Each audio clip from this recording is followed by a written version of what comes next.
ገዛ ገዛና ገዛ ገዛና ገዛ ኩላትና ገዛ ዕቤትና ጽላል ቁጠባ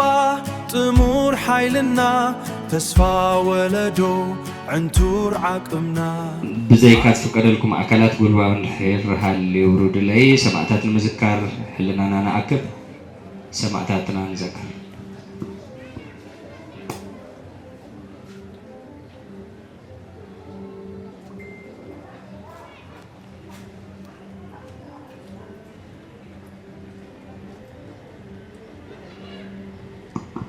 كبرت حولي عرفتي حاول بي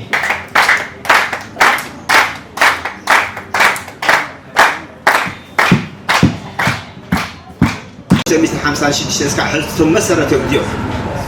تزخص نحن يروم تمليك اونتنا كم تفرنجي 3500 عينت معدنا رتلو ترودلو قوموا متحنير سلازي حزي حسرنا بلا 5 عينت مسرتاو ناي تግራይ معدنات አለው ዋናነት ይዋዘሉ ትግራይና ሜታሊክ ዝበሃሉ ማዕድናት ሜታሊክ ማለት ከብረት አይነት ማዕድናት እዩ ስለዚህ ከብረት አይነት ማዕድናት ድማን ትሪ ወለሁም እዚ ብረት እዩ ረግጥኩም ወንኸረ እዚ ትሪ ወለሁም ማግኔት እዩ እዚውን አይነታት ብረት እዩ ካብ ስርቂ ዝተረፋ ናውት ትሒዙ ዳሃሳስ እናገበረ ጸኒሑ እሞ ማዕድን ትግራይ ንትግራይ ጥራሕ እንተ ይኮነትስ ንዓለም ትሽከም ዝብል ርእይቶ ኣለዎ እዚ ከተረጋግጽዎ ድማ ምሁራዊ ወፍሪ ገበሩ ይዝብል ስምዒታዊ ወይ ፖለቲካዊ ወፍሪ ገበሩ ይኮነን ዝብል ኣያናዓወት ምሁራዊ ከደግሞደ ምሁራዊ ወፍሪ ገበሩ ይብል ተመራመሩ ኣጽንዕዎ ብድሕሪኡ ትዘሎ ትረኽብዎ ኢኹም ይዝብል እሞ ካብ ልቤና ነመስግን ከንቲባ ከተማ ዓድዋ ዝተኸበሩ ኣይተ ተስፋይ ገብሩ ወልድ ኣብዚ ኣብ መንጎና ተረኺቦም ኣለዉ ኣብ ዝሕዚ እዋን ዘሎ ኣኼባታት ኣብ ዝሕዚ እዋን ዘለዉ መድረኻት ዝፍለጥ እሞ ነዚ መድረኽ እዚ ክብሪ ሂቦም ኣብዚ ስለ ዝተረኸቡ ክብሪ ሃበልና ብስም ጠላላ ስራሕቲ ንግዲ ገዛና ኣክስዮን ማሕበር ከምኡውን ብስም ኣብዚ መድረኽ እዚ ዝተረኸበ ማሕበረሰብ ዓድዋን ኣመራርሓ ጠላላ ስራሕቲ ንግዲ ገዛናን ካብ ልቢ ክነመስግን ንፈቱ እዚ ናይ እንኳዕ ድሓን መጻኹም ዝብል መልእኽቲ ብኣቦ ወንበር ቦርድ ጠላላ ስራሕቲ ንግዲ ገዛና ኣክስዮን ማሕበር ኣይተ ብርሃን ወልደ ገብርኤል ሓፂር መደረ ክህበና እሞ ብድሕሪኡ ሕፅረ ሕፅረ ቢልና እቲ መድረኽ ንዛዝሞ ኢና ከንቲባ ምሕዳር ከተማ ዓድዋ ዝኸበርኩም ዕዱማተ ጋይሽ ነበርቲ ከተማ ዓድዋን ከባቢያን ዝኸበርኩም ኣመራርሓን ኣባላትን ሓፈሻዊ ንግዲ ኣክስዮን ማሕበር ገዛና ዕዱማት ኣጋይሽ ብምሉእኹም እንኳዕ ብሰላም ኣኻኸብና ክብል ይደሊ ዘለናሉ ከተማ ብቐሊሉ ንዛረቦ ከተማ ዘይኮነስ ታሪኻዊ ኩርዓት ኣፍሪቃውያን ዝኾነ ከተማ ኢና ዘለና ከተማ ዓድዋ ዕላማ ናይዚ መድረኽ ኣብ ከተማ ዓድዋን ከባቢያን ብሓፈሻ ድማ ኣብ ዞባ ማእኸል ገዛና ኣክስዮን ማሕበር ኣብ ቁጠባ ትግራይ ናይ ባዕሉ ግደ ንምፅዋት ኣብ ዝገብሮ ምንቅስቓስ ኣብዚ ዞባ ብቐንዲ ድማ ኣብዛ ታሪኻዊት ከተማ ዝንቀሳቐሰሉ ኩነታት ከም ዘሎን ነዚዩ ብዕሊን ምብሳርን ዝዓለመ መድረኽ እዩ ኣብዚ መድረኽ ክነውግዐሎም እንኽእል ኣጀንዳታት ብመተሓበርቲ መድረኽ ክቐርቡ እዮም ብኡ በቲ ዝቐርብ መድረኽ ድማ ካብ መጀመርያ ዝነበረ ናይ መድረኽ ኣተሓዛና ንጎ ክንጅምሮ ተሓሲቡ ዝነበረ ብዙሓት መድረኻት ክንዓፅፍ ንጉዳያት ክንዓፅፍ ንኾይንና ኢለ ዝሓስብ ምስ ግዜና ክንከድ ስለ ዘለና ምናልባት ገዛና ግን ብሓባር ተወዲብና ሓበራዊ ቁጠባ ትግራይ ነማዕብል ዝብል መደብ ሒዙ ዝንቀሳቐስ ዘሎ እዩ ገዛና ገዛ ኩላትና እዩ ንወደብ ኣባላት ንኹን ሓቢርና ቁጠባውን ፋይናንሳውን ምንቅስቃስና ሓቢርና ንዕቢ ዝብል መልእኽቲ ኣሕሊፈ ብዋናንኡ ግን ኣብዚ ጉዳይ ኣጠቃላሊና ኣብዚ መፂ ዘሎ ዝርዝር ሓበሬታ እውን ይህልዎም ኢልና ኢና ንኣምን ከንቲባ ኣይተ ተስፋይ ሓፂር መልእኽቲ እስካዕ መወዳእታ ክፀንሑ ዘይክኾኑ ስለዝኽእሉ ምስ ዘሎ ኣጠቓላሊ ኩነታት ሓፂር መልእኽቲ ክሕልፉልና ናብዛ መድረኽ ክትዕድሙለይ ይሓትት ብጨውጫ ናብዚኣ ሰኒዩለይ ዝተኸበርካ ኣይተ ብርሃነ ወልደ ገብርኤል ዝተኸበርካ ኣይተ ይትባረክ ኣብርሃ ዝተኸበርኩም ኣብዚ መድረኽ ዝተረኸብኩም ካብ ዝተፈላለየ ሴክተራትን ንግዲ ትካላትን ዝመጻኹም መቐዲመ እንኳ ኣብቲ ታሪኻዊ ከተማና ከምዚኦም ዝመሰሉ ትካላት በብእዋኑ እናበሰርና ኢና ንኸይድ ዘለና እሞ ጽቡቕ ሃዋህው ጽቡቕ ኣንፈት እውን ዝህብ ስለ ዝኾነ እንኳ ናብ ከተማና ብሰላም መጻኹም እንኳ ብሰላም ተራኸብና ይኽለኩም ዝደሊ እሞ ከምቲ ቀዲሞም ዝገልጽዎ ዝነበሩ ኣብ ትግራይ ብዙሕ ሃፍተገነት ኣሎ እቲ ሃፍተገነት ንሱ ግን ሓደ ከመይ ኢና ናብ ረብሓ ክነውዕሎ ዘለና ዝብል ስልጡን ዝኾነ ቀጻልነት እውን ብዘለዎ ምምራሕ የድሊ ምጸቢልና ኣጽበቢልና ክንሪኦ ከለና ከዓ ንኩሉ ምንቅስቃስና እቲ ናይ ፋይናንስ ትካላት ብጣዕሚ ኣገዳሲ እዩ ብፍላይ ዘን ናይ ዕቋርን ልቃሕን ኣብ ገጠር ብዙሕ ለውጥታት ኣምፅአን እየን ኣብ ከተማታት እውን ዓብይ ሮል እናተጫወታ እየን ኣብዚ ሕዚ ወቅቲ ብፍላይ ክንርኢ ከለና ማለት እዩ እና ንዕብየት ምንቅስቃስና ብፍላይ ምስቲ ዘለና ዓቕሚ ላይ ብርክት ዝበለ ክፋል ማሕበረሰብ ብዝነኣሰ ካፒታል ጀሚሩ ናብ ዝለዓለ ንክበፅሕ ብጣዕሚ ዓብይ ትርጉም ዘለወን ትካላት እየን ማለት እዩ ስለዚ ካብ ግዜ ናብ ግዜ እና ተዋራኸታ እየን ዝኸዳ ዘለዋ ትካላት እዚኣተን ስለዚ ትክክለኛ ኣንፈት ይበሃላ እየ ብዘለኒ ባዕለይ ርዲት እውን ትክክለኛ እየን ዓብይ ትርጉም ኣብ ህዝብና እውን ከምፅኣ ዝኽእላ ትካላት እየን እሞ ኣብዚ ከምዚ ትነጥፉ ዘለኹም ትካላት ያው በዚ ናይ ሎማዓንቲ ናይ ገዛና ዕቋርን ልቃሕን ኣብ ትክክለኛ ትራክ ኣብ ትክክለኛ ዘርፊ ኢኹም መሪፅኩም ዝብል ክሳይ ዘለኒ እሞ ካባና ዝፅበ ኩሉ ኣብዚ ክትሰርሑ ንዓበይ ኸይት ትካልኩም እውን ካባና ዝፅበ ኩሉ ነገር ኣብ ጎንኩም ኮይና ከም ንፍፅም እውን ሓሳበይ ክገልጸልኩም ይደሊ ማለት እዩ እዚ እቲ ጠቓላሊ ኩነታት ንተጋሩ ናይ ባዕሉ ተፅዕኖ ኣለዎ ነገር ግን ኣብ ፅኑዕ ኩነታት ፅኑዕ ኮይንካ ምፅናሕ እዩ መድሓኒት ክኸውን ዝኽእል ለዚ ገሊኡ ነቲ ድባብ ዘሎ ይርኢ እሞ ሕዚ ዲና ከም ዝመሰለ ትካል ክሳይ ናብ ከምኡ ዝበለ ክነኣቱ ሕዚ ዲና ብዛዕባ ልምዓት ክንዘራረብ ሕዚ ዲና ናይ ማን እቲ ግዜስ ከምኡ ድዩ ገለ ዝብል ኣሎ እቲ ዋና ክንሰርሐሉ ዝግባእ ወቅቲ እንተሃለወ ሕዚ ስለዚ ስኻትኩም ካብ ፅንዓት ተበጊስኩም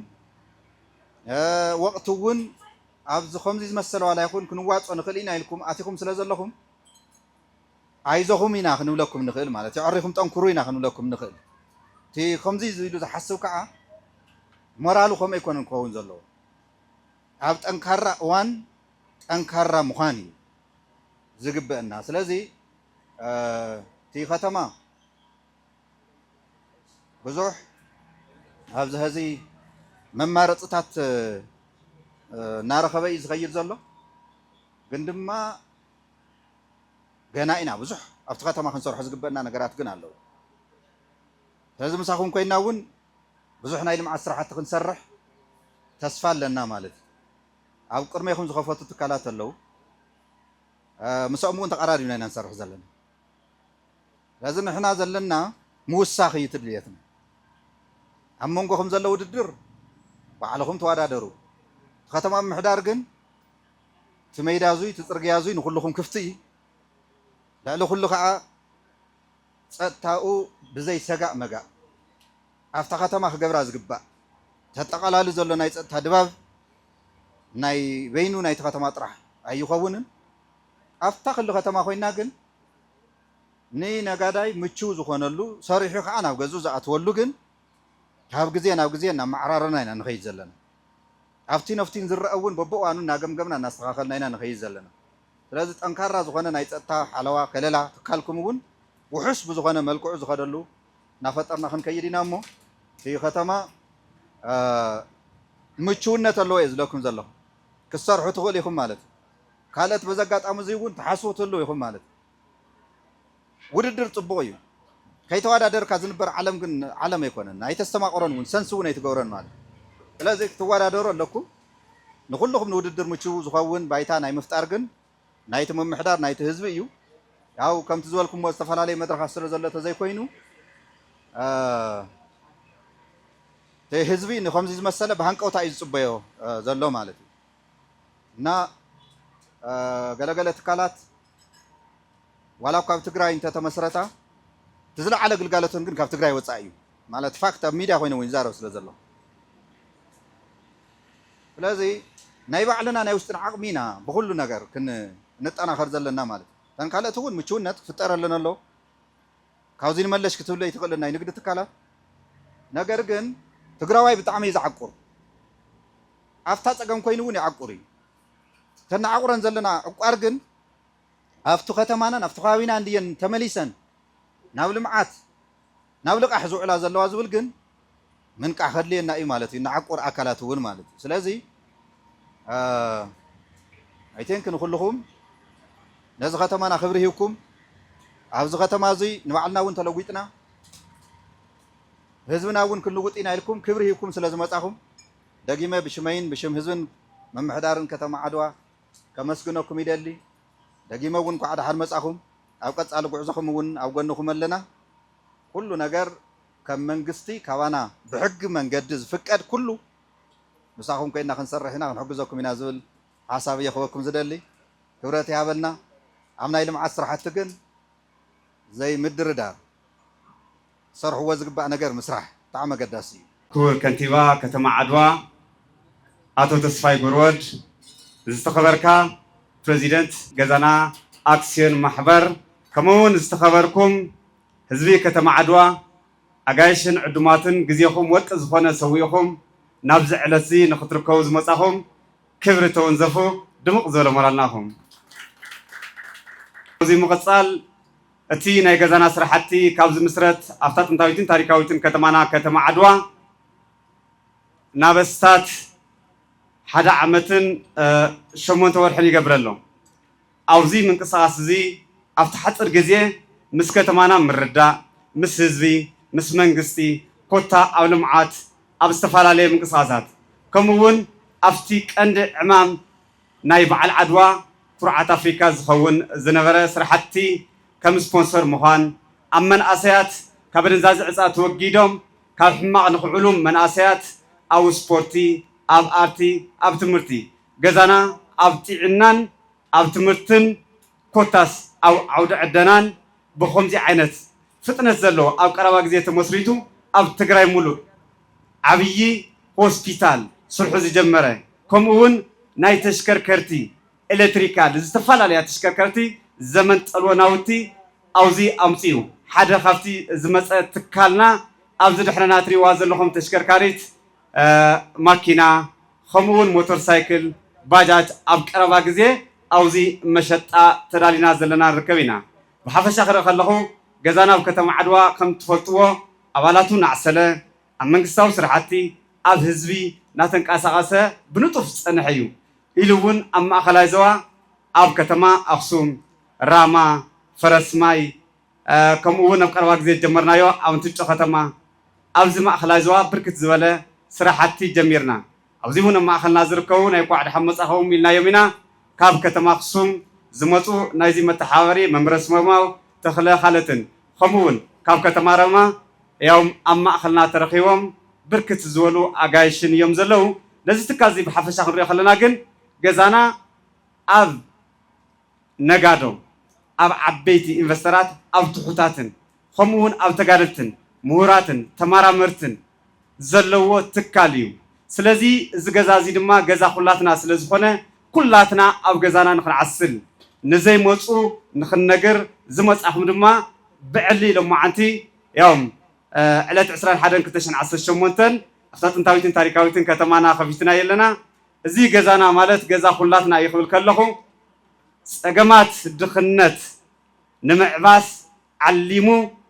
كله صراحتي زما خله نهزبي زقدمه قبل معات زقسقسه أدماسو أسفيحو السرح زلة تكاليمو نكو عدس بلنا نزم الرقا أو كتما عدوا دقيمكم مرال هاولي زالمو عنتي ورك أو يتعلتيان كمزي دحرخن دق زي سجماتن تساويرو تهزبي ناب حدا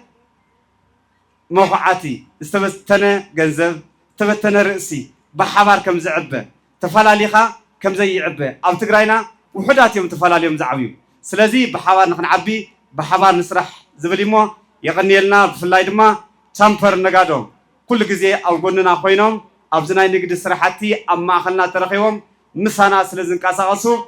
كبري حولنا أزي مسجن يغني لي عدمات جايشن مدب تخاطر كان هوان باركس نحصر تحطات حتير ملاش بمحز قريبنا لنا عسنا راتز مدب بمصر حطو ممر ازيب دسالم مس موسيم ولد جوركس بحوار بمخاني سناي صانع نافلا ما يحطو خنسجر سلامون كعدوا اش سدع دغراي قريبه وريده ديبه حارسه دوكعه زريال ميعه كيبلع نابارات ناقمار سريعه قلب بابولني حداري كرسيعه اين السخاء تاكوين كاتا حماق سمع اب كندقرات كامل مع ببارن بقمارن كتسلب دحر كنتاي كتقلب حجون سركاي سررت ولفي نما حرس كوفر اصنع دا عرفيين لاكلنا ترحاس كاب عبي عدي ايش ترحاس أتم سبات أبكر نسوتنا زوت أنا بلاو كيف رحنا اللوا كي وصدنا سجينا وتينا حلوا كم زيل كاسندعي كسام معاس بسرباتي مقاري حيشت لنا لا ترحاس أين الصغي سبب لا ما عز حلقة حلو كفو نجر مقبار دقائق عندي زاخلو بعد كده كنت خوينو صنع دلدلي امنتي وساني امنتي تقتلي من البات كواخذ قول لنا جرون كيهلو أبكالوت كي رخبو مو خيط بابيلو حلوة يلينا تعزا خالو لوينا كلنا أبادي كو عدر بعته إيش أبادي أبز خلتا معلتي كمل سال كايلو وسيدو أي تقل كلنن بوبي لخيدو أتم سبات كبدي زي نبرني تاي قدو زي يغلق حقتالي زي ملس كتاري يزبال انت زخون سباهي وكام قبال انت زقن كتاري يبلو ملحسو خاصف ينقلو قبر يسوس كم عدي قرات ايش قبر يسوس قمت زلبسات سلفا زي خدن قوة زهني ناس أبي تواناون قرد صقعدو خبلا تقيلخ العلا شتا أخ غمس حقوف سعم كبلاي ولنا له استوعلي تتهندد تم تبيل كاي تقلي تندد نقولو انتاي كتقلعلو شوفون زريات الف زي بلو ها هزوله مغو انتاي كتولعلو قدفدا ابقانزا حقي خابقانزا خيتخرم كم ولد خامس امينكا ابتحت خبرت ياقرم يلنا كالنا هيوات كبحسا الشيوت بزح لعلن تحتني لنا رايك استخاخل يخون انبار زواهر الكوون تزدال يسرح زي اكل ممارت انتو اللبات تقالشني زلخو هيوات قريسة زي مسحلو خينوني انتم دان كان هابان تايم قاري حشاني ممارت اللكي هيواتي تجنانقي بچات گهمبر كابسرا حي ترحقي قريس كاممسح يكونن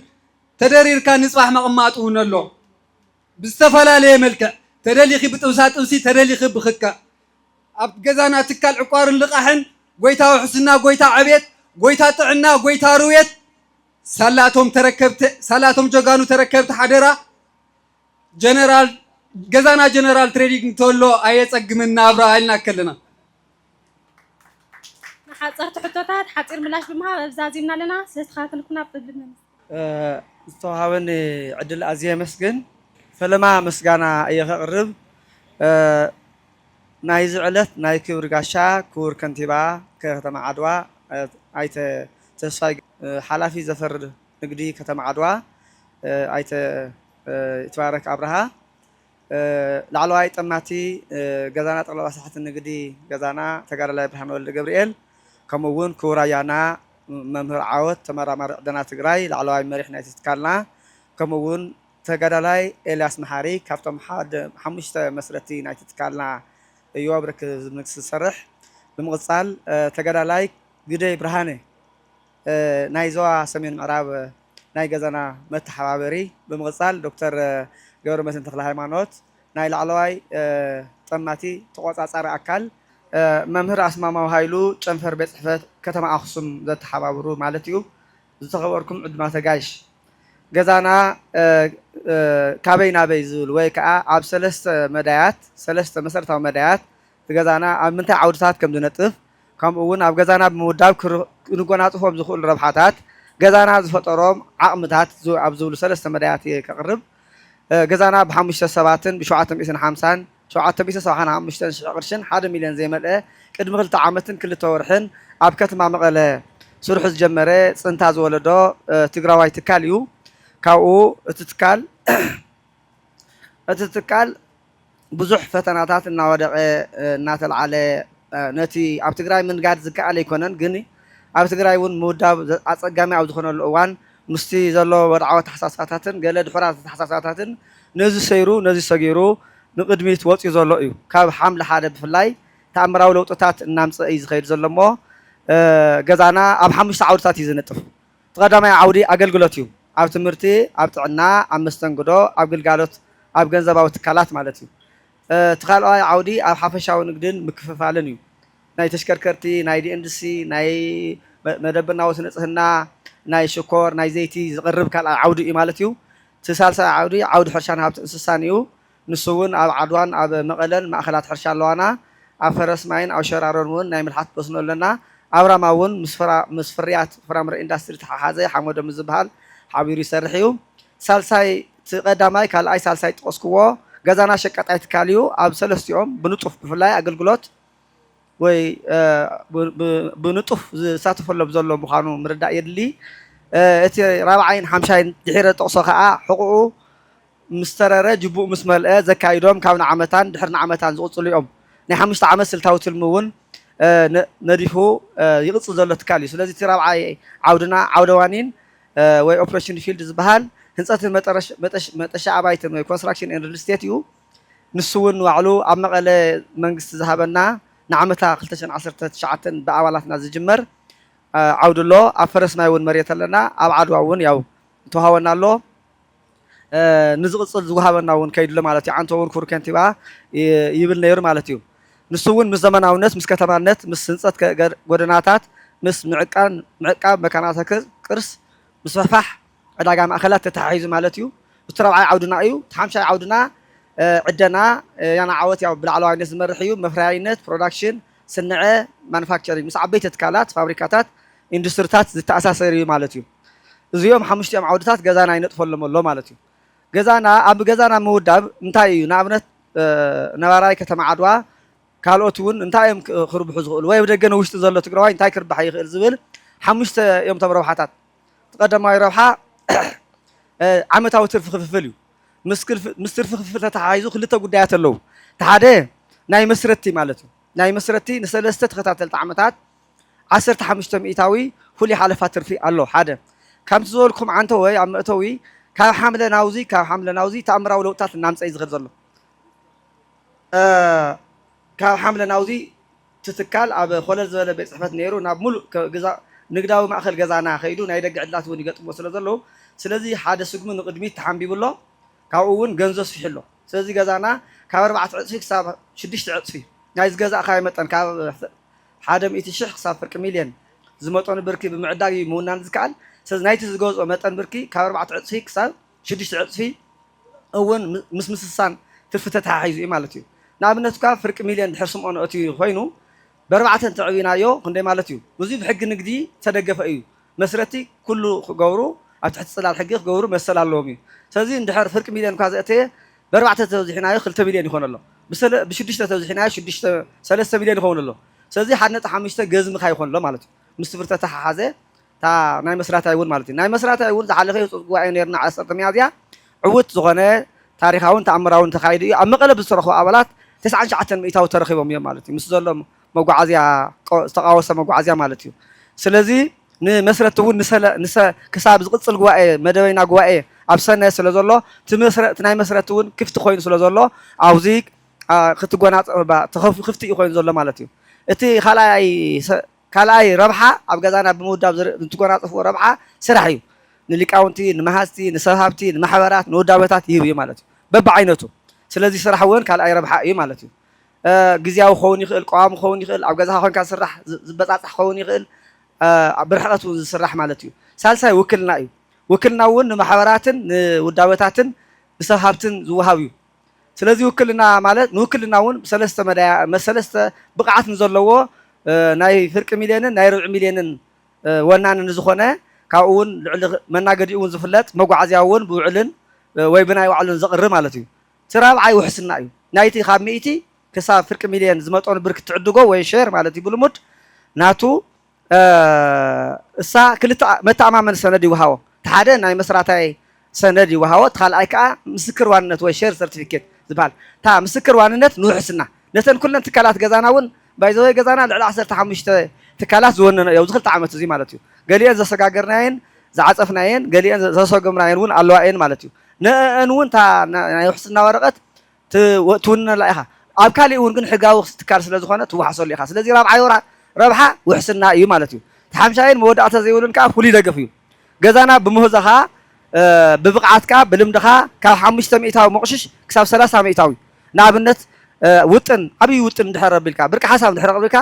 ብኡ ብክኢላታት ተገምጊሙ ክሳብ 30 ሚእታዊ እውን የእምነት ይህብ እዩ ንኣብነት ሄኖክ ሕደጎ ዝበሃል ነቲ ናይ ብልሓት ምስኖ ሳብ 30 ሚእታዊ ናይ ተፃራይ ትርፊ ንኻልኦት እውን ንኣብነት ናይ ሚድያ ክኢላታት ኣለው ካብ ዩቲብ 20 ብ80 ዘፅደቕናሎም ኣለው 10 ሚእታዊ ዘፅደቕናሎም ኣለው ስለዚ ከምኡ ዓይነት ደገፍ ኣሎ ካልኣይ ኣብቲ ናይ ተሽከርከርቲ ንኣብነት ልቓሕ ክህብ እንተሎ 50 ሚእታዊ ኣባል ንዘይኮነ 50 ማለት እዩ 40 ከዓ ንኣባል ስለዚ 10 ሚእታዊ ኣብ ስራሕ እውን ክትወዳደር ተለኻ 10 ሚእታዊ እውን ፍሉይ ደገፍ ይገብር ካልኦት እውን ቶም ናይ ልቓሕ ሰዓተይ እናረኸ ቶም ናይ ልቓሕ መዳያት እውን እናከታተልና ኢና ማለት እዩ ስለዚ 5 ፍሉይ ደገፍ እውን ይገብር እዩ ካብ 3 ክሳብ 5 ሚልዮን እውን በቲ ትካል ገንዘብ ገዛና ሎመዓልተ እዚ ነፀንብሎ ዘለና እውን ብቐሊል ናይ ውሕስ መስርሕ ክነለቅሕ መደበለና ኣብ 3 ዓመት ኣብ 5 ዓመት ዝምለስ እዚኦም እውን ኣባላትና ንምንታይ እዮም ዝመፁ ዘለዉ ክርብሑ እዮም ማለት እዩ ብቐሊል መዓልታዊ ኣታዊ ወርሓዊ ሰሙናዊ ምእንታን ክህልዎም ማለት እዩ እዚኦም ቶም 5 ረብሓታት እዮም ኣብ መወዳእታ እታ ሳልሰይቲ ኣገዳሲት ነጥቢ ገዛና ዝፈጠሮም ዓቕምታት እዮም 5 ገዘፍቲ ዓቕምታት ፈጢሩ እዩ ተቀዳማይ ዓቕሚ ገዚፍ ክኢላ ሓይሊ ሰብ ኣብ ገዛና ዘይርከብ ክኢላ የለን ምሁር የለን ኣዛዚ ኣንስቲ ተባዕትዮ ኩሉ ዓይነት ተዋፅኦ እዩ ዘሎ ሓደ ካብቲ ምስጢር ዓወቱ ናይ ትካል እውን እዩ ካብቲ ዝተለወጠሉ እዩ ስለዚ ገዚፍ ክኢላ ሓይሊ ሰብ ኣለዎ ኣብ ውሽጢ ይኹን ኣብ ደገ ማለት እዩ እቲ ካልኣይ ገዚፍ ርእሰ ማል እውን ወኒኑ ኣሎ ኣብ 2 ዓመት 4 ወርሕን ልዕሊ 100 ሚልዮን ርእሰ ማል ዋሃሊሉ እዩ ካብ መሸጣ ብርኪ ከባቢ 70 ወፂሑ ኣሎ ናይቲ ዘይተገመተ ሓልፋፍ ገምጋም እውን ዘሎ ስለዚ ልዕሊ እዚ እውን ገዚፍ ርእሰ ማል ስለ ዝፈጠረ ማለት እዩ ሓደ ዓቕሚ እዩ ሳልሳይ ገዛና ሰፊሕ ዕዳጋ እዩ ዓብይ ዕዳጋ እዩ 17 ጨናፍር ኣብያተ ፅሕፈት ኣለዋና እተን 14 ኣብ ትግራይ እየን እተን ሎመዓልቲ ነፀንብሎ ዘለና ዓመትን ልዕሊ ዓመትን ገለ ኣዋርሕን እንኸርብ ማለት እዩ እቲ ዋና ቤት ፅሕፈቱ መቐለ እዩ 15 ኣዲስ ኣበባ ኮለል ዝበለ ኣህጉራዊ ቤት ፅሕፈት ኣለና ኣብ ሆንግ ኮንግ እውን ከምኡ ማለት እዩ ስለዚ እዚኦም ንኣብነት ዓንተ ወይ ነየዓወት እውን ዕዳግኡ እዩ ነቶም መሃዝቲ ዝበልናዮም ንሄኖክ እውን ከምኡ ዕዳግኡ እዩ ንዓይ እውን ዕዳጋ እዩ ስለዚ ገዚፍ ዕዳጋ እዩ እቲ ጨናፍር ኣብያተ ፅሕፈት ክልተ ረብሓ ኣለዎም ካብ ማእኸል ዝድፋእ ምህርቲ ግልጋሎት ፍርያት ሓሳባት የከፋፈል ማለት ይድፈእ መከፋፈልቲ እየን ነናይ ዓዲ ፀጋታት እውን ይምዝምዛ ማለት እዩ ስለዚ ገዛና ገዚፍ ዕዳጋ ሳልሳይ ዓቕሚ እዩ ራብዓይ ሽርክና እዩ መዳይብ መሻርክትና እዩ ኣብ ትግራይ ቴሌቭዥን ኣብ ድምፂ ወያነ ዘሎ ኣርማና ከርመር ዝበሃል እውን መሻርክቲ ሽርክና እውን ሓደ ገዚፍ ዓቕሚ እዩ ብፍላይ እቲ ሓምሻይ ዓውደዋኒና ብሽርክናን ምትእስሳር ኢና ክነብሎ ስለዚ እቲ ሓምሻይ ከዓ ምትእስሳር እዩ ምትእስሳር ከዓ እዚ ፓርትነርሽፕ ኔትወርኪንግ ሓደ ዓቕሚ እዩ ማለት እዩ ኣብ ውሽጢ ነብደገ ዘሎ ትግራዋይ እውን ተወዲኡ ይተኣሳሰር ኩሉ ቶም ንኣብነት 629 ኣባላት በፂሖም ኣለዉ ቶም 100 ዝኾኑ ትካላት እዮም ወይ ውዳበታት እዮም ስለዚ ሽርክና እውን ነቲ 50 ዓውድና ብጣምራ ንግድ ብተፈላለዩ ዋናት እዩ እሞ ኣብ ገዛና እንድሕር ዳኣ ተፀምቢርካ እዞም ገዘፍቲ ዓቕምታት እቶም 5 ረብሓታት እቶም ዓውድታት እውን ዘይዘይሩ እናሰፍሑ ኸዲኦም ናይ 5 ዓመት ስልታዊ ትልው እውን ቀሚሩ ናይ ዝቕፅሉ 3 ዓመታት እውን ኣዋዲዱ እናገሳገሰ እዩ በልሞ ኣብ ገዛና እዚ ይመስል ብሓፂሩ የቕኒየለይ ክብሪ ይሃበለይ ያው ሕዚ የፅሒፈያ ኮፍ ኢለይ እምበር ኳ ግዜ እንተዝነበረንስ ኣስፋሕ ኣቢለ ክገልፆ እዩ ዝግባእ ነይሩ እሞ እወ ኣብ ዓድዋ ስለ ዘለና ኣብቲ ታሪኻዊ ቦታ ዓድዋ ደ ክብለኪ ይሕሸክ ማማ ኩርዓት ኣፍሪካውያን ናይ ኢትዮጵያውያን ግርማ ዝሄር ዝባረኻ መስቀል ዛሳለማ ጽላል ዳዕረ ኢኺ ናይ እንዳኣው ነገሪማ ናይ ጀጋኑ ዕርዲ ሰሎዳ እዩ ሹማ ንጣልያን ስዒራ ደርጊ እውን ደጊማ ታሪኻውን ጥዑም ክመዓር ጥዒማ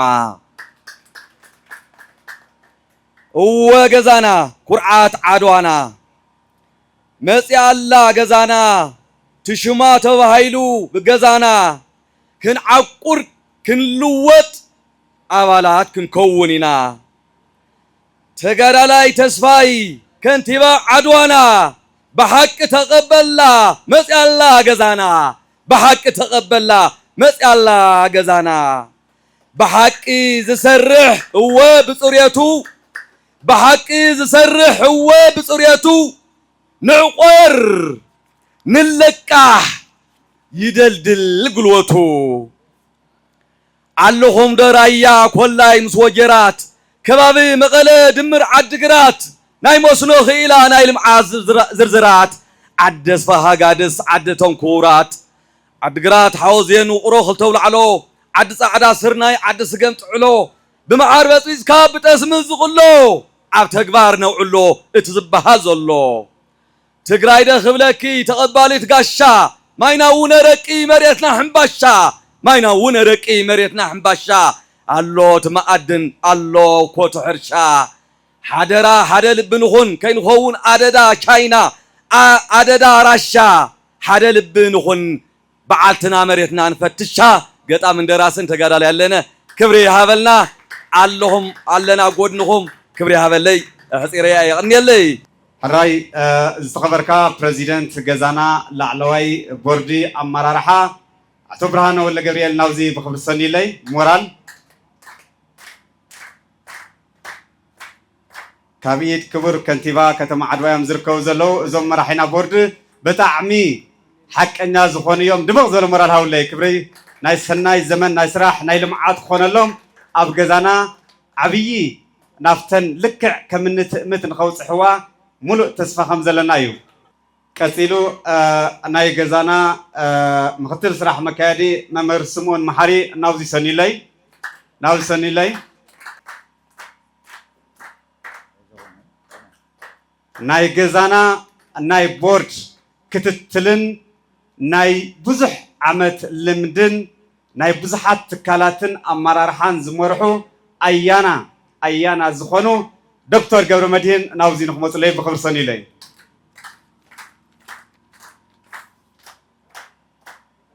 ክብሪ ይግብኦም እዩ ትማሊ ሎሚ ብቕር ትማሊ ደኺሙና ሰልቺና ከይበሉ ኣብ ሽረ እንዳስላሰ ቀዳመ ምሪቕና ካብኡ ቀፂሉ ኣብ ከተማ ኣክሱም ምስ ናይ ኣክሱም ዩኒቨርሲቲን ነበርትን ናይ ወረዳ ናይ ስራሕ መካየድትን ምስኣቶም ውዒሎም ካብኡ ቀፂሎም ድማ ምንም ዕረፍቲ ከይዕረፉ ዋላ በቃ እቲ ዘሎ ብስራሕናን ፀርፀርና ስራሕና ሓላፍነትና ስለ ዝኾነ እናተጋጨና ይኹን እናደኸምና ይኹን ስራሕና ኣብ ሽቱ ክነብፅሕ ኢና ኢሎም ራማ በፂሖም ንፈረስ ማይ ተመሊሶም ኣፍታ ታሪካዊት ከተማ ዝነናያ ሎማዓንቲ የምርቕ ኣለዉ ድምቕ ዘለ ሞራል ዝሳውልና እዚ ጥራሕ ማዝ ኮይኑ ገዛና ብሕብረት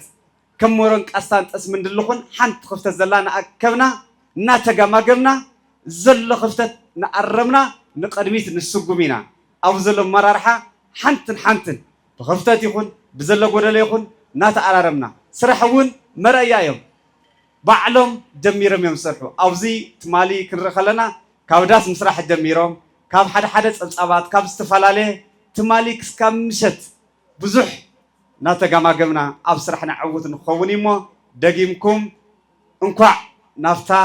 ታሪካዊ ዝኾነት መጻኹም ኢልኩም ደጊምኩም ሞራል ሃውለይ ንክቡር ከንቲባ ብክብሪ ሰኒለይ ክብረት ያበልና ሞራል ሰኒለይ ሞራል ሰኒለይ እቲ ትውልድ ጉኒ ብቐጥታ ተረኪቦም ኣብ ስራሕትታት ከምዚ ምንቅስቃሶም እሞ ካብ ዝተፈላለዩ ቦታታት ክመቐለ ከወሶም ክሽረ መፅኹም ናብዚ ንኣና ክትብሉ ደኺምኩም ኣብዚ ፀሓይን ከፍተኛ ክሳያትን ፃምእን ውዒልኩም ክትከዱ ዝስራሕኩም ኣካላት ብጣዕሚ እየ ዘመስግን እዚ ግን ዝምስገነሉ እንታይ እዩ ዓድዋ ትክክል እዩ በዓልትኩም ጉኒ ገሊፅኩም ኢኹም ሰለዳ ጉኒ ኩርዓትና ህዝብና እዩ ከምቲ ዓንቶ ተባሃለ ኩርዓትና እዩ ንሱ እዩ ተኸላኸል ኢሉና ቅድሚ ህዝቢ ጉኒ ብቲ ዝሓለፈ ሽግር ኣብ እንዳ ማርያም ሸዊቶ ኩሉ ተፀላኢ ዝሕምሰሰሉ ካልኣይ ሳልሳይ ግዜ ኣብዚ ናይ ታሪካዊ ቦታ ስለ ዝኾነ እቲ ታሪኮ ህዝቢ ጉኒ እናቐፀለ እዩ ስለዚ እቲ ዝቐፀለሉ መንገዲ ከዓኒ ናይ ወልዲ ካብ ትውልዲ ናብ ትውልዲ ስለ ዝተመሓላለፈ እዩ ካብ ህዝቢ ዝኮርዓ ኩሉ ዕሬ ከዓኒ ናይቶም ማዕድናት ዘምሃሩና ናይ ማዕድናት ኣብዚኡ ዓድዋ ናይ ጦርነት ግዜ ዝሓለፈሉ እሞኒ ድል ንገበረሉ ናይ ትግራይ ህዝቢ ዳእና ንኮርዕ ነርና ምርነ ኩሉ ማዕድናት ምህላውስ ካብ ዓርሰይ ጀሚሩ ዋላ ኣነ መምህርየ ሰይፈልጠን ነይረ እዚ ብምፍላጠይ ግን ብጣዕሚ እየ ኮርዐ ስለዚ ህዝቢ ጉኒ እቲ ገዛና ዝብል መሰረቱ ገዛና ጉኒ ገዛና ገዛይ ናተይ ማለት እዩ ገዛና እንትብሉ ወለድና ዋላ ኣነ ፀንሐኒ ገዛና ናይ ኣቦይን ናይ ነይን ገዛና እዩ ዝበሃል ገዛና ከዓኒ እዚ ኩርዓትና ኮይኑ መስሪትኩም ናብዚ ዘፃሕምዎ ንሕና ጉነ ጎንኹም ኮይና ብተፈላለየ ንሰባት እናሰሓብና ናብዚ ዕቋር ልቃሕ ናብዚ ከም ዝኣቱ እናገበርና እናእመና ክንምኩር ኢና ሃይዚ ጉኒ ቀፅሉሉ ሕብረተሰብና ጉኒ ጠንካራ እዩ ተዓዋታ እዩ ኣብ ጎንኹም ከም ዘሎ ይኣምን እየ በዓለይ ስለዚ ህዚ ብጣዕሚ እየ ዘመስግን እሞኒ የቕኒየልና ዝጥየቀሉ ዝሕተተሉ ነገር የለን እቶም ማዕድናት ጉኒ ክስርሑ እቶም ማዕድናት ጉኒ ክፍጠሩ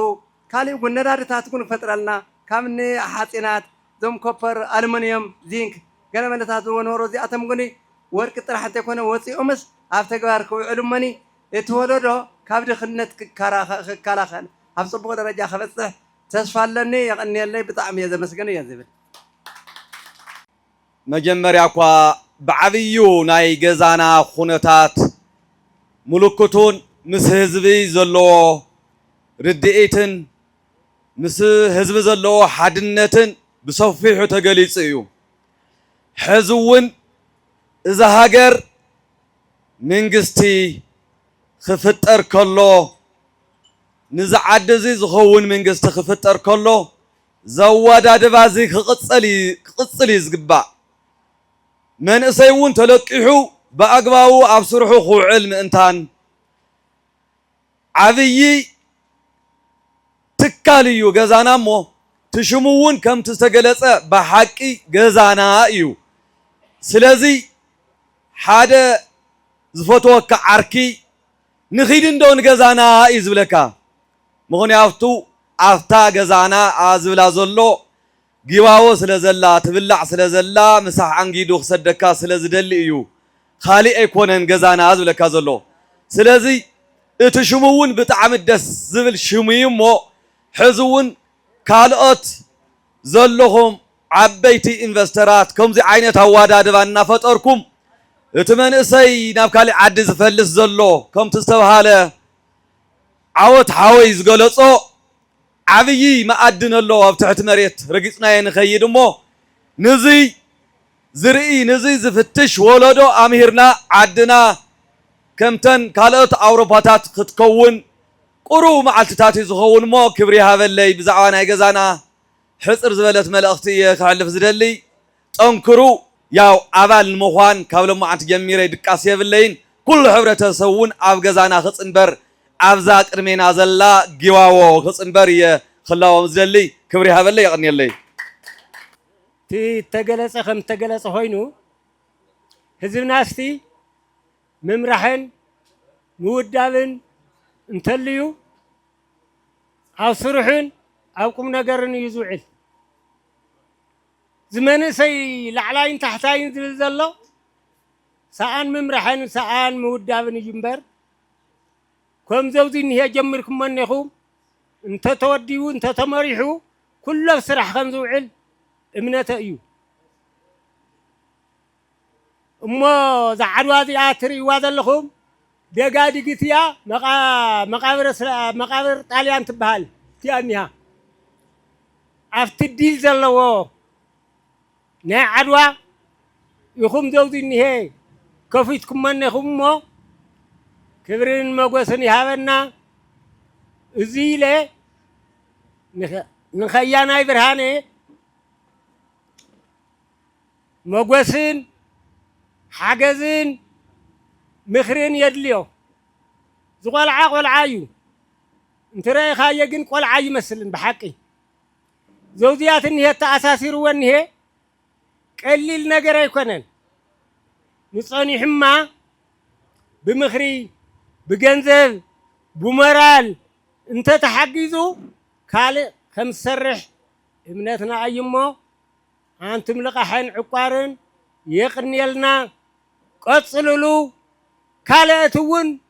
كم ناغوركم الناس حاوكم تعدنا خم عدي تلوت عدي خيتلوت عدي ختحمق صلاتي يسعر اللومو كم تعنتو زبهال نبره مكيت كان حيل كان يعد خاز قبرمو يغني لنا زي افري هابلنا عدل تواوكو كتما متحاور زمصاقو يه نحنا اب حصير اوانينا تنغيرنا علت شوعته ينيرو ያው ሎሚ 21 ኮይነሎ ማለት እዩ ስለዚ ጽቡቕ መብርሂ ምስተዋሃበና ጽቡቕ ምንቅስቃስ ይካየደሎ ብፍላይ ከዓ ንዙ ምንቅስቃስ እዚ ገዛና ጠቅላላ ስራሕ ማሕበር አክሲዮንን ዕቋርን ልቃሕን ዘተሓብር ዘሎ ብርሃነ መብራህተ ተመስገንኩዎ አይሐልፍን አጋጣሙ ኮይኑ አረጋውያን ተአኪብና እንሃለና ኣብ ከተማ አክሱም አው ዶኩሬሽን የተሓብር ስለዝነበረ ካብኦት ሒዝና ከምዚ ዓይነት ሓሳብ ንሓስበለና ኢሉ ኣዋጊዕኒ ብከም ዓይነት ኢና ቢልና ስለዚ እቲ ሓደ ሓሳብ ሓደ ይምህዞሞ ካብኡ እናተመሓላለፈ እዩ ዝኸይድ ብመሰረት እዙይ ኣብዚ ተኣኪብና ዘለና ኣፍታ ከተማ ዓድዋ ታሪኻዊትን ጀግንነት ዝተፈጸመላን ተጋሩን ኢትዮጵያውያንን እዙ ገዛና ዝምረቀሉ ዕለትና በፂሕና ዝነና እሞ ክብረት ይሃበልና እናወልኩ ናይ ኣክሱም ግን ከምዚ ዓይነት ተሓባቢርና እንምርቀሉ ዕለት ርሑቕ ይኾንን ስለ ዘዳመፅኩምኒ ይቕኒየለይ ገዛና ካባናን ላዕሊ እቲ ተሳታፋይ ገሊፅዎ እዩ ኣነ ዝውስኸላ ድማ ገዛና ብዓይኒ ሸቐጥ እዩ ያው ገዛና ማለት እንታይ የድልዮ እዩ ኩሉ ዘድሊ ነገር ናይ ገዛ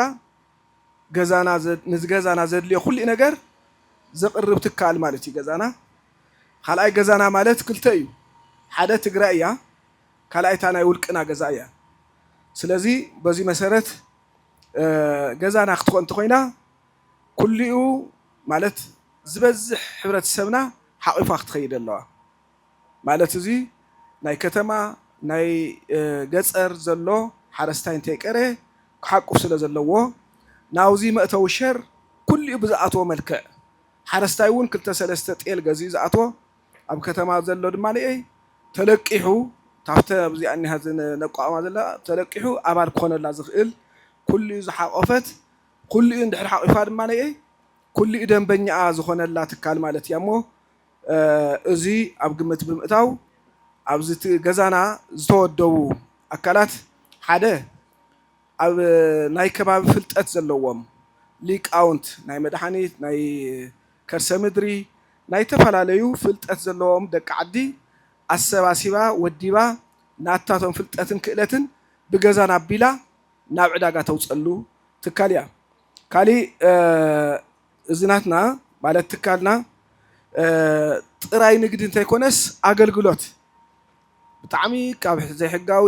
ንግድታት ሰባት ካብ ዓቕሚ ብዝኾነ ላዕሊ ዝኾነ ካብ ዝንግዱ ኣካላት ዘትርፉ ኣካላት ኣውፂኣ ፅሬትን በዝሕን መሰረት ገይራ ኣቕሪባ ንሕብረተሰብ ብዝተመጣጠነ ዋጋ እንዳቕረበት ንባዕላ እውን ተዓቢ ትካል እያ ማለት እዩ። ብምቕፃል እዚ ካምፓኒና ንሓስቦ ብባህላዊ መንገዲ ማለት ባህላዊ ኩሉ ግዜ ሕማቕ ኣይኮነን ፅቡቕ እውን ኣሎ እዩ። ግን ነቲ ባህላዊ መንገዲ ኣሰራርሓ ድማ ዘዕብን ዘሳልጥን ተፈላለዩ ቴክኖሎጂን ተጠቂማ ናብ ኩሉ ሕብረተሰብ ተበፃሒት ትኾን ትካል እያ። ብመወዳእታ እዙይ ጥራይ ትርፊ ምትራፍ ጥራይ እንተይኮነስ ዕብየት ናይታን ፈትዋ ዓድና ብዙሓት ደቅናን ዓበይቲ ወለድናን ደሞም ዘፍሰሱላ ዓዲ ድማ ክትዓቢ ኣለዋ ተወዳዳሪት ክትኮን ኣለዋ። ስለዚ ዘመናውነት ብምትእትታው ኣብ ካሊእ ክንወፅሖም ዘይንኽእል ብፍላይ ድማ ኣብዚ ሕዚ ሰዓት ዘሎ ካብ ዓቕምና ንላዕሊ ብዝኾነ ሰብ ሃፍቲ ዝፅቀጥሉ ሰብ ሃፍቲ ዝኸሰርሉ ሰዓት ስለ ዝኾነ ብውልቀ ሰብ ክሓልፈልና ስለ ዘይኽእል ተወዲብና እንተሰሪሕና ጥራይ ስለ ዝሓልፈልና ተወዲብና ናይ ከባቢናን ናይ ዓድናን ዕብየት ክነምፅእ ከምኡ ኣቢልና እውን ኣብ ከባቢና ዝርከቡ መናእሰይ ስራሕ ዘይብሎም ብምልኦም ስራሕ ፈጢርና ናብ ስራሕ ክኣቱ ከመይ ጌርና ስራሕ ንፈጥር ሓደ ምስ ዘመኑ ዝወዳደሩ ናይ ትራንስፖርት ይኹን ዝተፈላለዩ ቴክኖሎጂታት ንሰብ ከተማ ምፂኻ ስራሕ ክፈጥሩ ምግባር እዩ ብልቃሕ ድዩ ብዝተፈላለየ መልክዕ ካልኣይ ንሓረስቶት ዘድልዩ እታወታት ዘድልዩ ቴክኖሎጂ ብገዛና ኣቢልካ እቲኻ ሓረስታይና ፅቡቕ መምረታይ ክኸውን ብምግባር ተዘምሮቶ ድማ ንዕዳጋ ከይስእን ተቐቢልና ዕዳጋ ምፍጣር ኣቢልና ክንሰርሕ ግልጋሎት ኣብ ዘይርከበሉ ከባቢ ኩሉ ከይድና ግልጋሎት ክንህብ ስለ ዝኾንና ገዛና ተፈጢሩ ዘሎ ኩሉ ይኹም ዘለኹም ጥራይ ተይኮንኩም ካሊእ እውን ኣብዚ ክዓስል ኣብዚ ግን ክትፈልጥዎ ዘለኩም ዓንቶ ጋዜጠኛ መሙየ እንታይ ኢሉ ነይሩ ኣባል ማለት ሲ ዝገዝእ ጥራይ እውን ኣይኮነን ኣባል ናትና ፍርያት ዝገዝእ እውን እዩ ኣባል ናትና ብዛዕባ ናትና ፅቡቕ ነገር ዝዛረብ እዩ ግን ሕማቕ ተሰሪሕና ድማ ትክክል ኣይኮንኩም ዝእርመና እዩ እሞ ኣብዚ ተረኺብኩም እስካብ ሕዚ ብፅሞና ስለ ዝተኸታተልኩምና ንቐፃላይ ድማ ሓሲብኩምሉ ቀስ ኢልኩም ተረዲእኹም ትትካልና ኣፍታ ናይ ሓፍትና ዝኾነት ዕቋር ወይ ከዓ ኣብቲ ዓብዪ ፅላል ገዛና ዝበሃል ዓሲልኩም ምሳና እውን ንቅድሚት ክትምርሹ እንዳተመነኹ እስካብ ሕዚ ዝገበርኩሞ ተሳትፎን ዘዳመፅኩና ብጣዕሚ መስግን ይቕኒየለይ። ኣባል ገዛና ትካል ዕቋርን ልቓሕን ኮይነ ኣነ ድማ ከም መንእሰይ መጠን ኣብ ሞያ ኪነት ማለት ኣብ ኣርት ንእሽተይ ብዛዕቕመይ ስለ ዝነጥፍ እዚኣ ስለ ገዛና ሕፅር ዝበለተ ግጥምላትን እሞ ነዚ ዕድል ስለ ዝተዋሃበን መጀመርያ ከመስግነኩም ይፈቱ። እሺ ገዛና እያ ትብል ርእሲ እውን ማሙቕ ኩሉ ስድራ ዕቑባ ፀሓይ ቁሪ ምንጪ ህድኣት መንፈስ ፃማ ፍረ ፃዕሪ ኣጉዶ ህርኩት ህዝቢ ብሕብረት ተሃንፀት መስረታ ዘይንቕነቕ ብኽባር ዝመፀት ተስፋ ሰናይ ፅባሕ ጩራ ማሕታ ሎሚ ምስጢር ሕጉስ ናብራ ዝጠንከረ ዓቕሚ ባህታ እላፍ ወገናት መልሲ ሕቶ ድኻም ሩፍታ ደመርሃ ዓስቢ ረዚን ዕማም ወዲ ኣይትብል ጓል ሰብኣይ ምስ ሰበይቲ ምዕሩይ ዝሚዛና ብሓደ መነፅር ንኹልና ሓንቲ ገዛና ያ ንሳ ገና ኣብ እግሪ ተኽላ ንኹሉ ትበፅሖ ስራሓት ፃፊፋ ኣለኹ ትብለና ኣላ ፀገምና ክትፈትሖ ሳላቶም ጀጋኑ ደቂ ህዝቢ ፀውዒት ቀሪቡልና ኣሎ ሓቢርና ክንዓቢ ምስ ገዛና ብሓባር ክንቅፅል ድኽነት ዝበሃል ዓብይ ሕማም ክነንፅል ለይትን ቀትርን ብናህሪ ብዘየቋርፅ ሓበራዊ ፃዕሪ ጠንኪርና ንግጠም ብምሉእ ሓይልና ተተሓሒዝና ንኺድ ምስ ገዛና ሽዑ ድኽነት ዝበሃል ክጠፍእ እዩ ኣድራሹ ሽዑ ድኽነት ዝበሃል ክጠፍእ እዩ ኣድራሹ ስለዚ ተደሊና ብዕቋር ተደሊና ብልቓሕ ብግልጋሎት ገዛና ዓጊብና ንመካሕ ኣለውና እዮም ካልኦት መማረፅቲ ብሕክምና ተበልና ብትምህርቲ ብመኻይን ይኹና ካልኦት ተሽከርከርቲ ብብዙሕ መልክዑ እዩ እቲ ናይ ዕብየት ጉያ እንተደሊና እውን ኣሎ እዩ ገዛና ሚድያ ብኩሉ መዳይ ንምብርታዕ ምህርቲ ገዛና ንምድንፋዕ ኣብ ገጠር ኣይትብለብ ከተማ ርሑቕ ይኹን ዋላ እውን ቀረባ ኢንቨስተር ምሁር ኮነ ተምሃራይ ነጋዳይ በዓል ሃፍቲ እንኮላይ ገባራይ ዕድመ ከይገደባ ብማዕራዊ ፆታ ዓዲ ከይመረፀት ከይፈለየት ቦታ ንኩሉ ኣብ ኩሉ ትበፅሕ ብፍጥነት بحق تقلقل بزي بتخ امنت هو اكسيون محبر جزانا امن تقناتيا صنعت جبانا نهزبا خو حصر دخنت نموصا زغودلو مسرتاو لمعات نمتكا نعوت بلنا الله بحبره سريحنا صاف برا خنبصح ባህሊ ቁጠባ ንዕቢ እንዳዓቆርና ንለቃህ ወጊድ ደም በድኽነት ይፈንጻሕ ስለዚ ካብ ዕቋር ንልቃሕን ገዛና በታ ዘላ ዓድል ሎሚ ከይዘንጋዕና ሰዋና ንኹን ኣክስዮን ገዚእና እፎይልና ንሕደር ልብና መሊእና ትብል ነይራ ገጣሚ ሓዱሽ ተኽለ ገብረ ስላሴ ይበሃል ንዘዳመፅኩም ኣዝየ መስግን ይቐነለይ ብጣዕሚ ገዛና እዩ ግርማ ቢስዎ ገዛና ገዛ ኩላትና እስከ ሓደ ግዜ ድውቕ ዝበለ ነያና ዓወት ሞራል ሃውለይ